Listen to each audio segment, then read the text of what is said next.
Judith Omondi, Ramogi TV.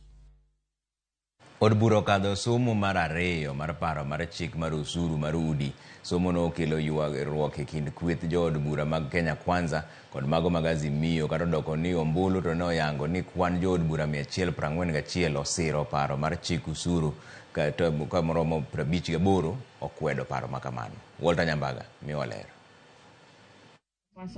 E kinde somo mar ariyo mar paro mar chik mar osuru e od bura.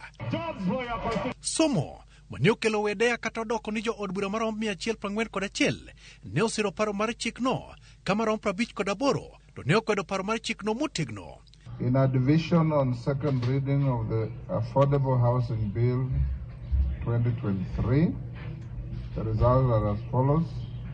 The ayes 141, the noes 58, total vote 199, abstentions nil, so the ayes have it.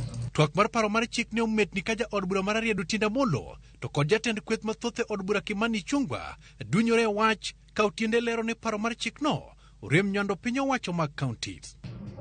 It must be borne in mind that as national government is endeavoring to do all this, Schedule 4, Clause 18, and Schedule Part 1 and Part 2 makes it very clear that no matter how well-intentioned the government may be, housing still remains a county function, function. And the only thing given to national government is the policy.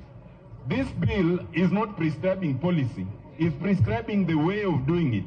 That will remain unconstitutional no matter how you couch it. This bill is about provision of jobs for millions of our youth who are languishing back in our constituencies without jobs, and plead with all of you to vote for this bill.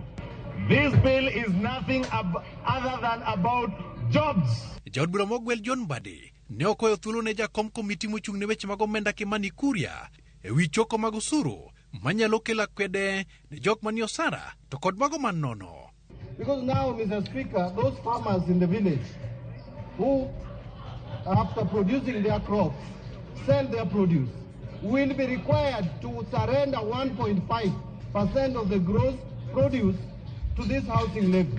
Mr. Speaker, this is punitive.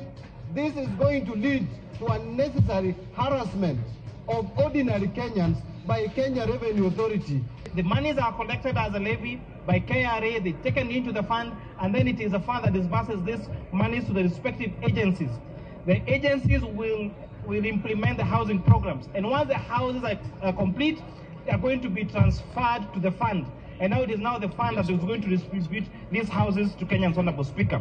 Twak mar osuru mar udi biro duoge od bura somo mar adek ka jo od bura mamoko to wachno ne pod ilo kang' no ne. Walter Nyambaga, Ramogi TV, Nairobi.